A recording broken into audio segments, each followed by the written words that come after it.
भजन से रोमियो का 7 अध्याय।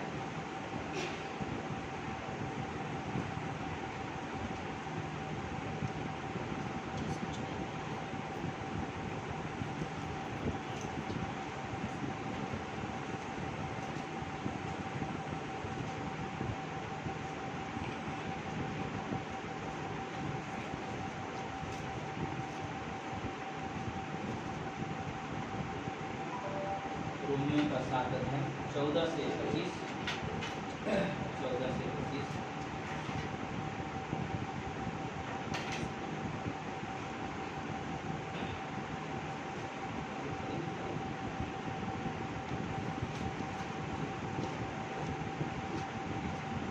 रोमियो 7 अध्याय 14 से 25।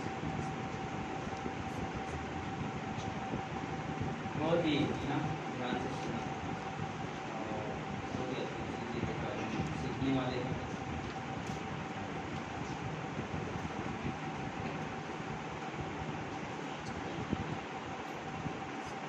हम जानते हैं कि व्यवस्था तो आत्मिक है, परंतु मैं शरीर और पाप के हाथ बिका हुआ हूँ। जो मैं करता हूँ उसको नहीं जानता, क्योंकि जो मैं चाहता हूँ वह नहीं किया करता, परंतु जिससे मुझे घृणा आती है वही करता हूँ।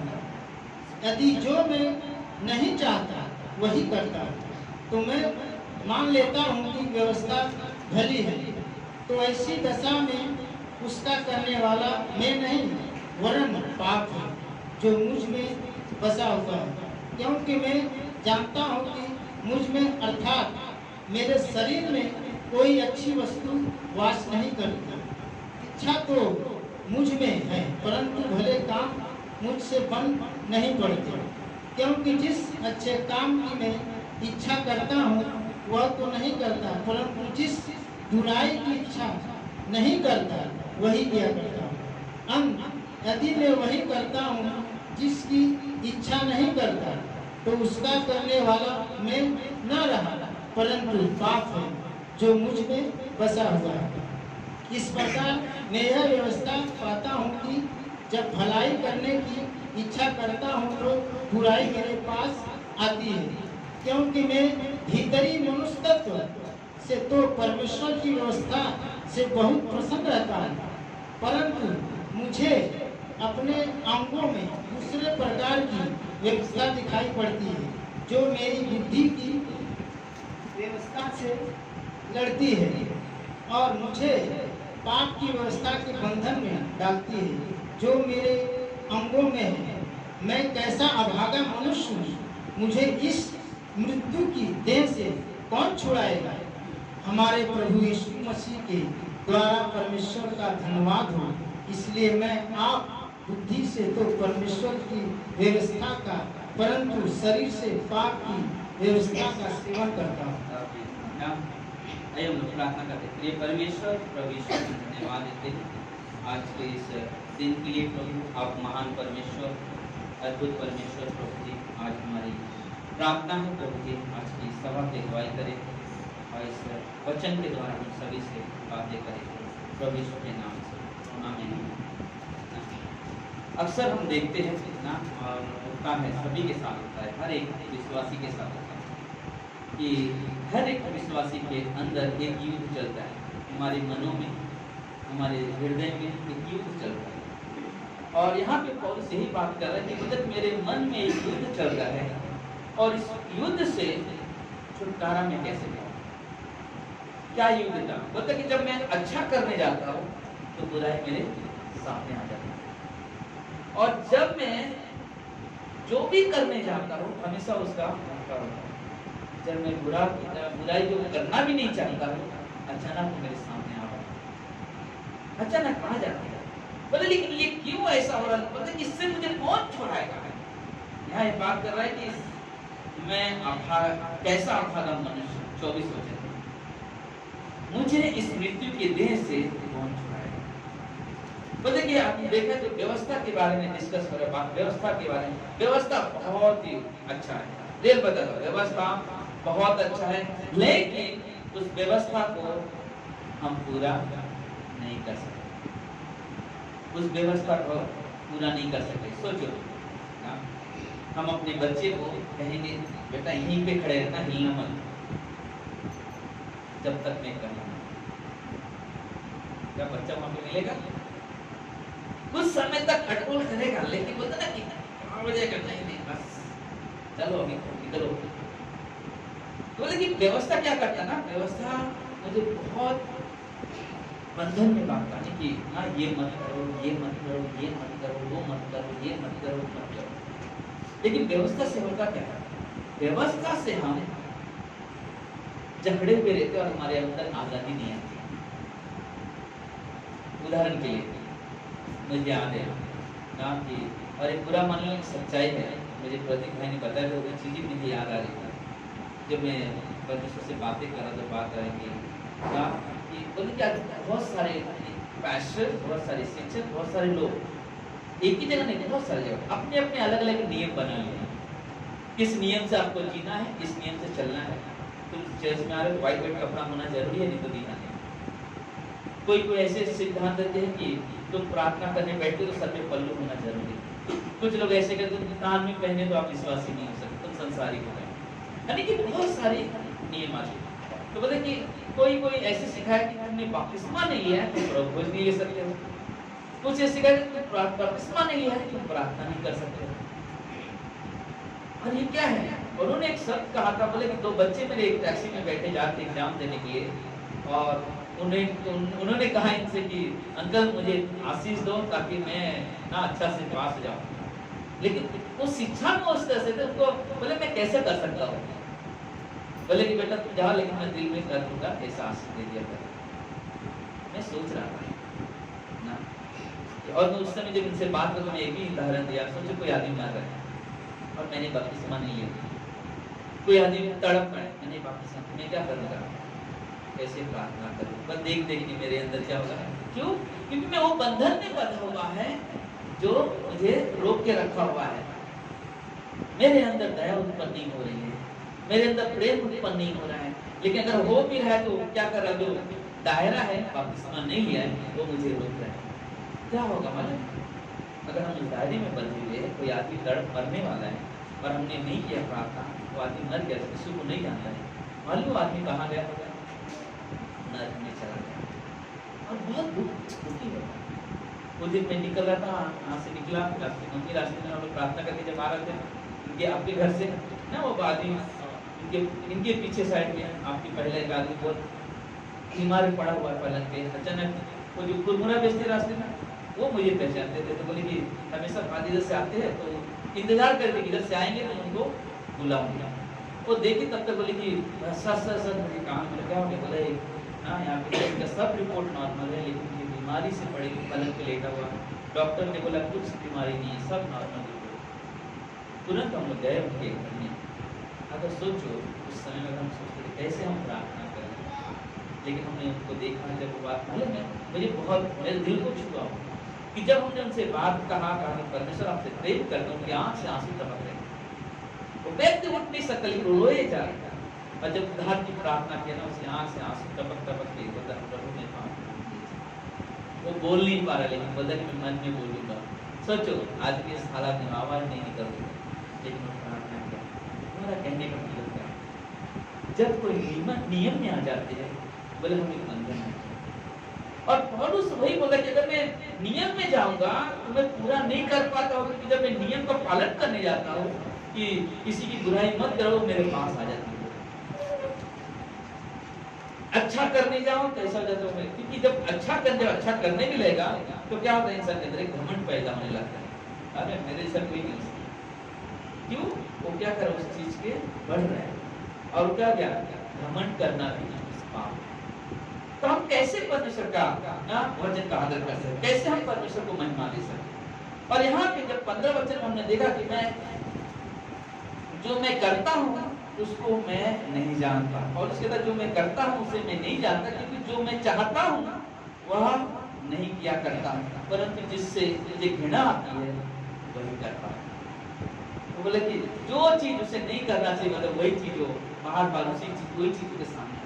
लेकिन मैं आज आपको एक चीज बताना चाहता ना आज के संदेश के द्वारा। व्यवस्था 3 ऐसी चीजें जो हमें कभी नहीं दे सकती। व्यवस्था गलत नहीं है, लेकिन व्यवस्था से हम लोग जानते हैं कि हम पापी हैं और व्यवस्था क्या है, पवित्र है। लेकिन 3 चीजें ऐसी है जो व्यवस्था हमको कभी दे नहीं सकती। पहला चीज, व्यवस्था कभी भी आपको बदल नहीं सकती, यानी कि हमें शुद्ध नहीं कर सकती व्यवस्था, क्योंकि जो व्यवस्था में जो नियम होते हैं वो हम कभी उसको पूरा नहीं कर पाए, कहीं ना कहीं लड़खड़ा जाते हैं। कारण क्या है? व्यवस्था के 4 गुण हैं ना। आज सोच लो कि हम पढ़ाई कर रहे हैं, ऐसा सोचो सच में, लेकिन इसको हम पढ़ाई कर रहे हैं, लेकिन 4 ऐसे गुण हैं। व्यवस्था पहला चीज पवित्र है, दूसरा धर्मी है, तीसरा उत्तम है और चौथा जो है आत्मिक है। व्यवस्था बोलते उससे कोई व्यक्ति इनकार नहीं कर सकता है कि व्यवस्था पवित्र नहीं है। कोई नहीं बोल सकता व्यवस्था पवित्र है।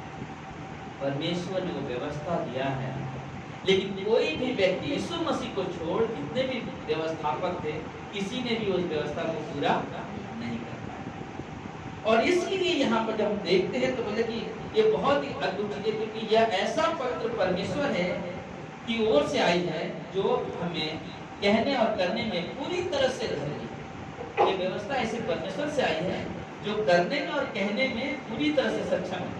वो ऐसा नहीं वो बोल रहा है और नहीं कर रहा है। परमेश्वर ने जो कहा वो किया है, इसलिए वो पूरी तरह सक्षम है।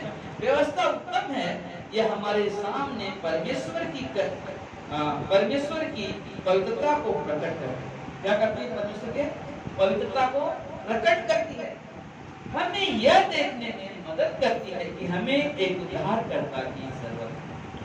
मतलब जब हम उसको देखते हैं, बोले कोई ऐसा व्यक्ति चाहिए मुझे जो उस व्यवस्था को जिससे मैं पूरा नहीं कर पाता हूँ, कोई और आकर उसको क्या करे, पूरा कर सके। तो बोले उसके लिए मुझे कौन चाहिए? एक ऐसा व्यक्ति चाहिए जिसके अंदर पाप ना हो, जो पाप से जन्मा भी ना हो और जो पाप से हमेशा दूर रहा हो।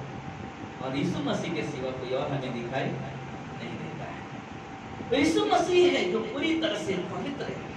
तो बोले कि व्यवस्था में क्या करता है, हमें याद दिलाता है कोई चाहिए मुझे हमारे इस पाप से ना लड़ने के लिए और उस व्यवस्था को पूरा करना, और हमें एक उद्धारकर्ता की जरूरत है। ये बता दें। दूसरा चीज, व्यवस्था आपको भलाई करने के लिए योग्य नहीं बना सकती।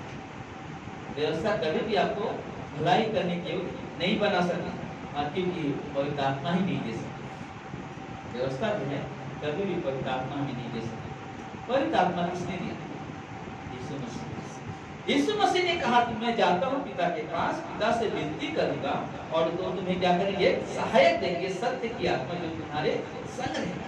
मतलब जब तक यीशु मसीह स्वर्ग नहीं गए तब तक पवित्र आत्मा हमारे पास नहीं है। और आज के दिनों में जब एक व्यक्ति जो पहली बार प्रभु यीशु पे विश्वास करता है उद्धारकर्ता के रूप में, उसी वक्त पवित्र आत्मा उसके पास आ जाता है। यानी कि यीशु के एक तरह के साथ पवित्र आत्मा की मुहर लग जाती है। छाप जैसे हम वो कोर्ट में जाते हैं, जब हम रूम लेते हैं भाड़े के, रेंट पे, तो एग्रीमेंट बनाते हैं। एग्रीमेंट में क्या वहाँ पे नोटरी लोग स्टैम्प करके आते हैं, तो उसमें लिखा होता है 11 महीने तक हमारा हक है उसको। तो लेकिन बोलते कि उसमें 11 महीने का होता है घर में, लेकिन जब प्रभु यीशु मसीह पे हम विश्वास करते हैं, ये हमारा एग्रीमेंट अनंत जीवन तक के लिए। हालेलुया। अनंत जीवन तक के लिए। बोला आज सिर्फ इस दिन के लिए नहीं है, जब तक हम इस धरती पर जिंदा है, जिस दिन हमें दुनिया छोड़ेंगे, प्रभु यीशु के पास जाएंगे, तब तक होगा। तो बोला कि ये जो है सच्चाई है, जो कभी भी व्यवस्था जो है पवित्र आत्मा हमें दे नहीं सकता। पौलुस बहुत अच्छे से 7 अध्याय में समझा, 3 बार कहता है पाप हमारे भीतर निवास करता है। अक्सर हम लोग बोलते हैं हमारे अंदर 2 स्वभाव है, एक आत्मिक स्वभाव, एक पापी स्वभाव। आप कितना भी अच्छा करने जाओगे तो पापी स्वभाव क्या करता है, उत्साह कर सकता है। कभी कभी आप देखो, कभी कभी अक्सर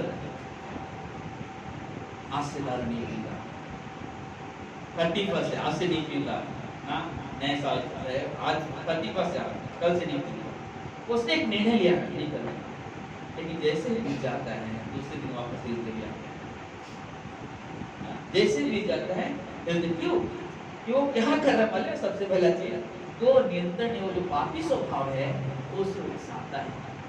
और पापी स्वभाव कभी भी आपको परमेश्वर के पास जाने के लिए मार्गदर्शन नहीं कर सकता है। वो हमेशा दबाने की कोशिश करेगा कि आप परमेश्वर की तरफ होना चाहते। लेकिन पवित्र स्वभाव जो आत्मिक जो स्वभाव होता है, जो नया जन्म के बाद मिलता है, विश्वास के बाद मिलता है, वो हमेशा चाहता है कि हम परमेश्वर के करीब आए, हमेशा परमेश्वर के करीब आए। इसलिए बोल रहा है कि पौलुस की 3 बार, अगर हम 14 वचन पढ़ेंगे वहां पे भी मिलता है, 18 और 20 में, तीनों वचन में। और ये भी पौलुस कहता है कि पवित्र आत्मा हम में वास करता है। और पौलुस 8 अध्याय में बता रहा है कि समझाता है कि परमेश्वर का पवित्र आत्मा हमें विजयी जीवन जीने के लिए क्या करता है, योग्य बनाता है। हमें विजयी जीवन जीने के लिए योग्य बनाता है। बोले कि व्यवस्था में हम जब चलेंगे तो हमारे पास ये कभी आएगा नहीं कि हम इंसान हैं, पहला चीज। दूसरा, हम पापी हैं।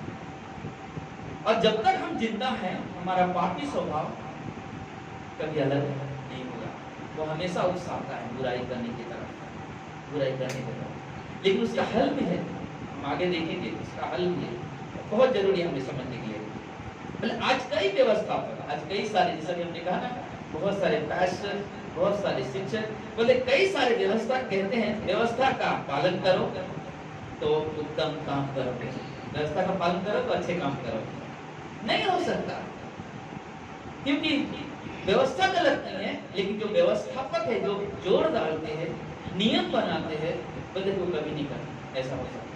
क्योंकि उनके जो नियम होता है वो बाइबल के द्वारा नहीं, अपने खुद के द्वारा होता है ना। किसी की चर्च में क्या होता है, हमने पिछले टाइम में ना ये 10 मंथ के लिए एनवलप किया है ना, बोले क्या करते हैं, इसमें नाम लिख के देते हैं, तो कर भाई इसमें आप देंगे ना 10 मंथ ये लेके लेंगे।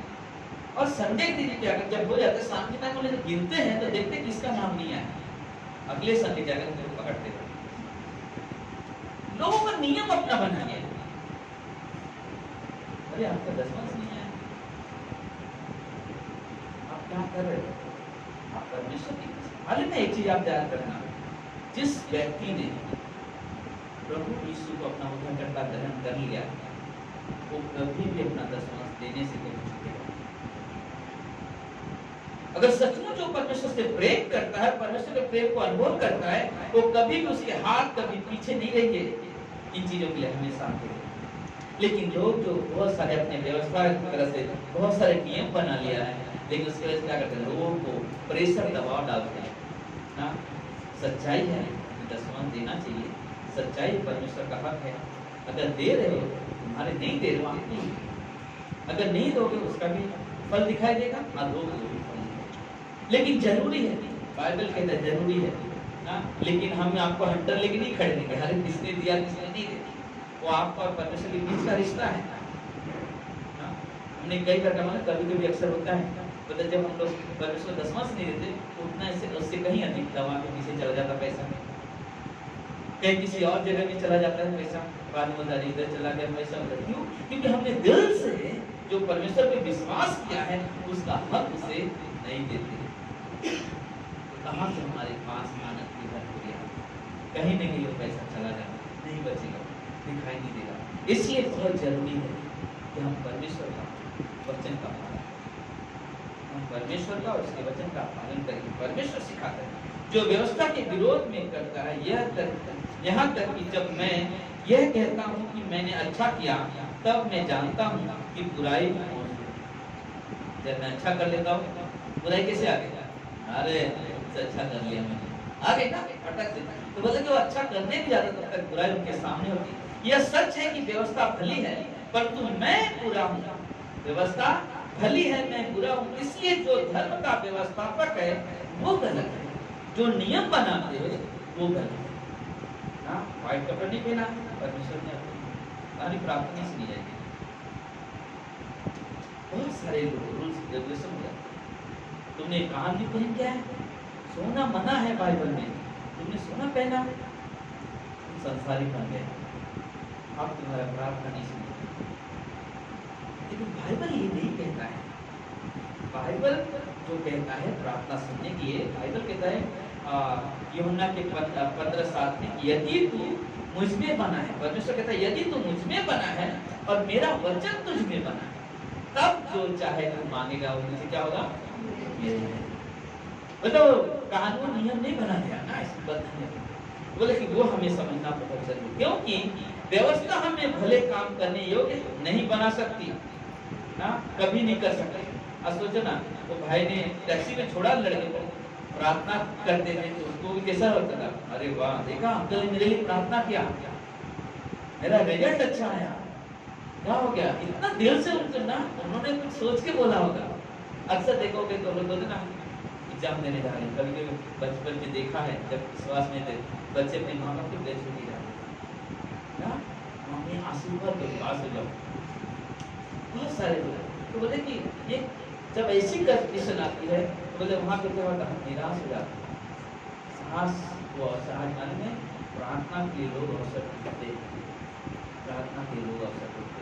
उस दिन शीतल के घर पे गए, शीतल तड़प रहे थे ना, सोमवार मंगलवार थे, याद नहीं, मालूम नहीं, कभी तो था, वो बीमार थे, तड़प रहे, प्रार्थना करने बोले, और भी कुछ लोग थे वहाँ बैठे हुए, लोग भी बात कर रहे थे। लेकिन क्या होता है, हमारा काम क्या, हमें रूल्स नियम लेकर नहीं, हमें किसी के दुख की तरफ देखकर तुरंत भागना। अगर हम रूल्स नियम लेंगे, यीशु मसीह सबत के दिन चढ़ाई दिया था, लोग आगे व्यवस्था के बनाने वाले, अरे ये तो व्यवस्था को तोड़ दिया, सबत के दिन चढ़ाई नहीं देनी चाहिए, ये तो चढ़ाई दे रहा है। यीशु मसीह ने उससे पूछा, अगर तेरे जानवर खड्डे में गिर जाए तो निकालेगा कि नहीं? सब बोले हाँ, क्यों नहीं निकालेगा? तो क्या जानवर से बढ़ के इंसान की कीमत नहीं है? सब, क्योंकि बाइबल हमें बंधन नहीं डालने की सिखाती, बाइबल हमें आजादी की तरफ लेकर जाता है, बाइबल हमें स्वतंत्रता की तरफ लेकर। तीसरा, व्यवस्था आपको आजाद नहीं कर सकती, यानी कि कभी भी वो अनंत जीवन नहीं दे सकते व्यवस्था, क्योंकि हम 10 आज्ञा हैं, करते करते कहीं ना कहीं हम आगे क्या होते हैं, गिर जाते हैं, नहीं कर पाते। इसलिए बहुत जरूरी हमें एक मसीह की जरूरत है, इसलिए हमें एक मसीह की जरूरत है। मसीह अपने आप से यह कहता है कि मैं पुराने पाप से आजाद हो जाऊंगा। कभी कभी होता है ना, मसीह लोग विश्वासी लोग कहते हैं ना, मैं तो छोड़ दूंगा, अरे मेरे लिए आसान है करना, मैं तो आज से बुराई छोड़ दूंगा। होता क्या है, यह भी कहते हैं और बुरा काम कभी नहीं करूंगा, लेकिन क्या होता है उसके लिए 2 दिन ऐसा लगा, नहीं आज तो ये दिल को मारा, आज नहीं पीना है, रोका रोका, आज सिगरेट नहीं पीना, रोका रोका, एक बार क्या करे, कंट्रोल नहीं हो रहे, शुरू हो गया, क्या कर रहे हो? क्योंकि परमेश्वर का, अगर परमेश्वर पे निर्भर ले ले, आप ध्यान से सुना, बोले जब पवित्र आत्मा हमें मिला है ना, वो हमारा मार्गदर्शन करता है, वो हमारी अगुवाई करता है, बुराई की तरफ जाने नहीं देगा। लेकिन जब आप उस पर निर्भर हो गए, तब अक्सर होता क्या है मालूम है, हम लोग अपने हाथ से कंट्रोल करने की कोशिश करते हैं, इधर बैठ, इधर चल, इधर उठ। कारण क्या होता मालूम है, उनको लगता है अच्छा बात है, लेकिन उनको क्या लगता है, माँ बाप हमेशा मुझे दवाई डालते रहे, प्रेशर डालते रहे, लेकिन वो कभी दिल से नहीं सोचते कि माँ बाप क्यों ऐसा बोले कि बेटा यहाँ पे मैं बाहर मत जा, नहीं समझ पाते, बोलना बोलना। लेकिन अक्सर देखोगे जो व्यक्ति, जो बच्चा उस बात को समझता है कारण क्या है मुझे मना कर रहे हैं, तो क्या कमाते बोले कि हमें कारण समझना चाहिए। बोले जब पवित्र आत्मा मेरे अंदर है ना, वो खुद मुझे बुद्धि देता है, वो मेरे खुद मार्गदर्शन करता है, अगुवाई करता है कि ये बुरा रास्ता है, इधर मत जाओ। बाइबल हमें वो सिखाता है, पवित्र आत्मा हमारी मार्गदर्शन करता है, पवित्र आत्मा हमारी गाइड करता है, तो वो बताएगा कैसे चलना है, और वो हमारे लिए बहुत जरूरी है। हम आगे बढ़ते हैं, बोलते कि बहुत मेहनत कोशिश करके क्या भाग, कुछ समय के लिए ऐसा भी लगता है कि वो सफल हो रहा है, परंतु क्या होता है लास्ट में हार जाता है, आशा टूट जाती है, फिर असफल हो जाता है, क्योंकि वह व्यवस्था की मदद से अपने पुराने स्वभाव पर विजयी होना चाहता है। लिखा है बाइबल में ना, चोरी मत करना, ये जमता नहीं होता, कौन आ रहा है इसको, अरे नहीं आना चाहिए, आज से मैं बुराई छोड़ दिया, बैठा हो, कंट्रोल कर रहा हो अपना, कंट्रोल कर रहा हो, घर में बैठे चला बेचैनी होने लगी, बाद में क्या होगा वापस हमें बहुत जरूरी है, बहुत जरूरी समझ कि व्यवस्था एक काम करे बोला नहीं, व्यवस्था की मदद से अपने पुराने स्वभाव पर विजयी होना, और व्यवस्था हमें पुराने स्वभाव पर आजाद नहीं कर सकती, क्योंकि पहला कुरिन्थियों के 56 में लिखा है 56 में, मृत्यु का दंड पाप है और पाप बल व्यवस्था है। व्यवस्था जो है, पाप का जो बल है, ताकत जो है व्यवस्था है। पता कि जब अच्छाई के ना बुराई हाजिर हो जाती है। आप सोचेगा आज से एक रास्ते में एक गलत रास्ता है, बुराई का जीवन है, छोड़ना है मुझे, कोशिश कर देता ना, बाइबल में लिखा है बुराई मत करो, हम कोशिश कर यार क्या बाद में वही वापस आए, क्योंकि वो देखने में हम एक चीज रखते, व्यवस्था है क्या, व्यवस्था पवित्र है, व्यवस्था उत्तम है, व्यवस्था पूरी तरह से ना, उसे कोई नहीं बोल सकता इसमें जो कुछ गलती है, वो पूरी तरह से पवित्र है। हम पापी है, और जब व्यवस्था को हम देखते तो बोलेंगे मैं नहीं कर सकता, मैं तो देखा नहीं। और ये चीज हम जब यहाँ पे देखते हैं तो भजन संहिता 119:35 में कहता, अपनी आज्ञाओं के पथ पर मुझे चला क्योंकि मैं उससे प्रसन्न रहता हूँ। यहाँ पे कहता कि वो अपने व्यवस्था की तरफ चला, मुझे अपनी आज्ञा की तरफ चला क्योंकि उससे मैं प्रसन्न हूँ।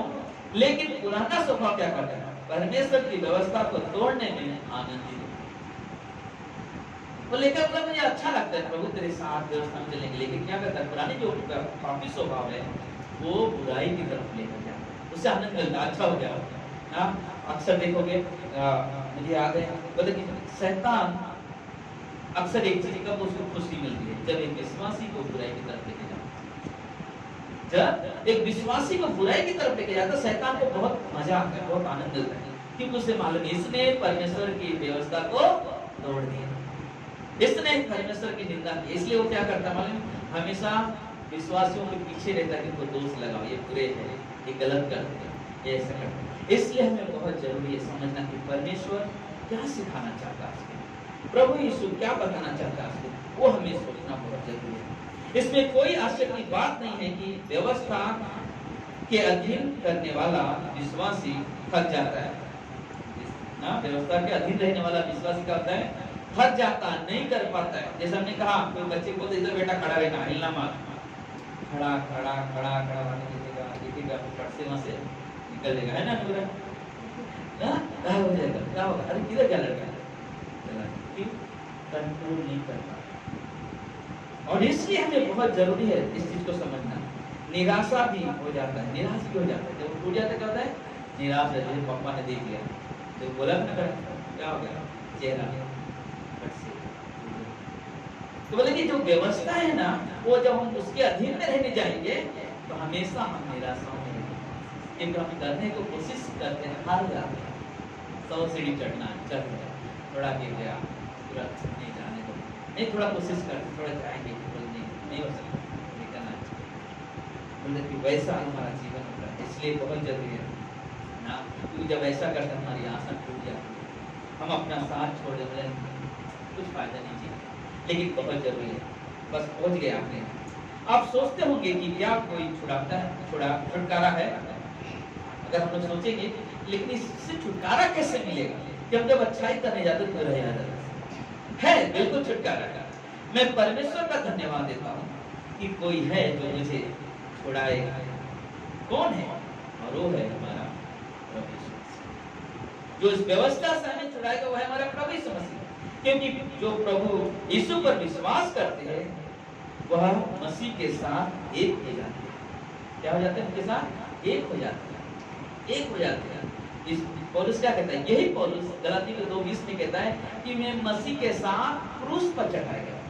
अब मैं क्या मतलब, मेरे पापी जो स्वभाव थे वो क्रूस पे मर गए, मतलब मसीह के साथ क्रूस पे चढ़ाया गया। अब मैं जीवित नहीं रहा, मैं जीवित नहीं, मतलब आप वो जो बुराई जो मेरे ऊपर हावी हो रही थी, आप उस पे हावी नहीं, क्योंकि मेरे अंदर कौन जी रहा है, प्रभु यीशु मसीह। आप मेरे जीवन को प्रभु यीशु मसीह लेके चल रहे हैं। अगर सोचो, अगर आपके जीवन को प्रभु यीशु मसीह के लेके चल रहे हैं, क्या बुराई आपके पास आएगी, नहीं आएगी। तो क्या आप बंधन में हो, कैसे हो, आजाद, क्योंकि आप किसके ऊपर विश्वास करते हैं, प्रभु यीशु मसीह। उसने ही ये रास्ता निकाला। इसलिए रोमियो के 8:2 में कहता आप व्यवस्था पर दाव नहीं कर सकती। आप व्यवस्था क्या करेगा? हम कार्यों पर आप दबाव नहीं डाल सकती, बंधन में नहीं रख सकती। आपको पाप और मृत्यु की व्यवस्था से छुड़ाया गया है। क्या किया गया है? पाप की व्यवस्था जो मौत है उससे क्या किया गया है? छुड़ाया गया है। अब आपको आपके पास पवित्र आत्मा में जीवन है। अब आपके पास क्या है? पवित्र आत्मा में जीवन है।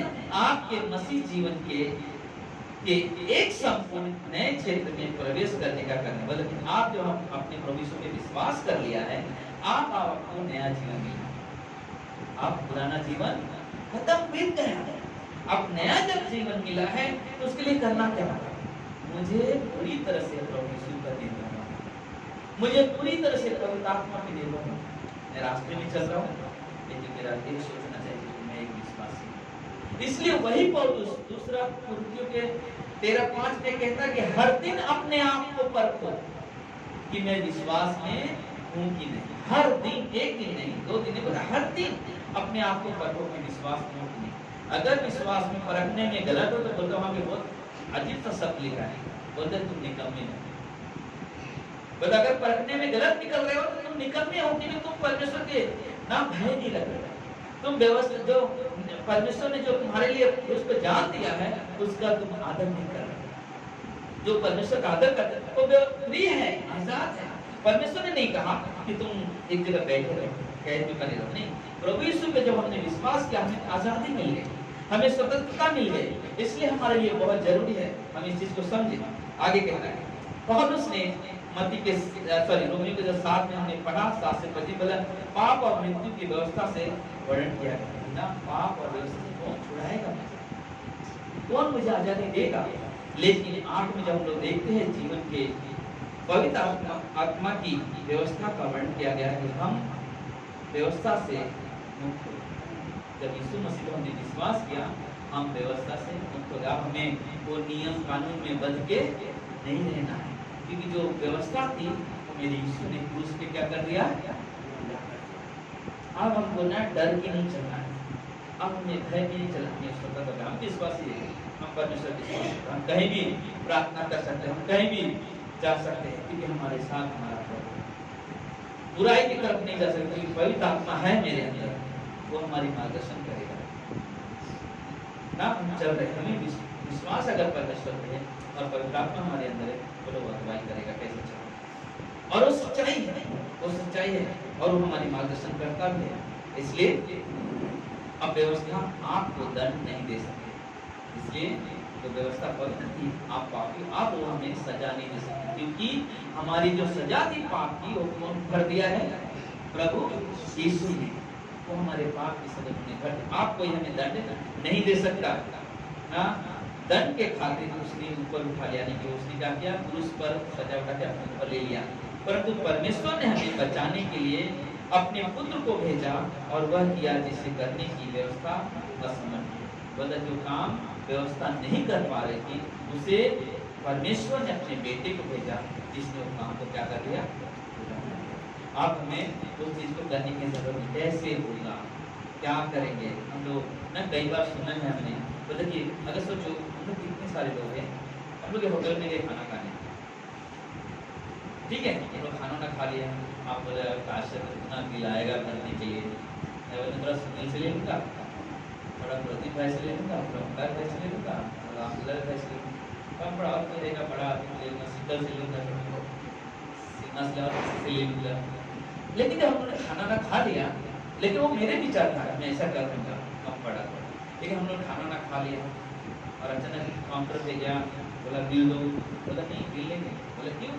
बोला आपका भर गया बिल, किसी ने देख के गया, क्या मुझे भरना पड़ेगा उससे जाके जबरदस्ती? नहीं मुझे बिल दो, नहीं भर दे। बोलता ठीक वैसे ही जब प्रभु यीशु ने मेरा भुगतान कर दिया है तो आप मुझे उसका भुगतान करने की जरूरत नहीं है। हालेलुया, भर दिया, हमारे पापों का भुगतान कर दिया यीशु मसीह। तो मतलब कि व्यवस्था क्या क्या जो पूरा नहीं कर पाई वो हमारे प्रभु यीशु ने कर दिया। आप हमारा काम है सिर्फ प्रभु यीशु पे विश्वास करो।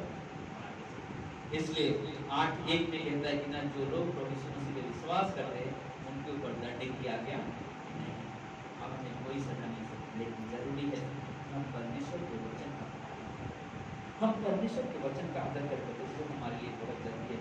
इसलिए जब यीशु मसीह इस दुनिया में आया तो स्वर्गदूत बन के नहीं आया, एक इंसान, क्योंकि स्वर्गदूत बलि नहीं हो सकता था।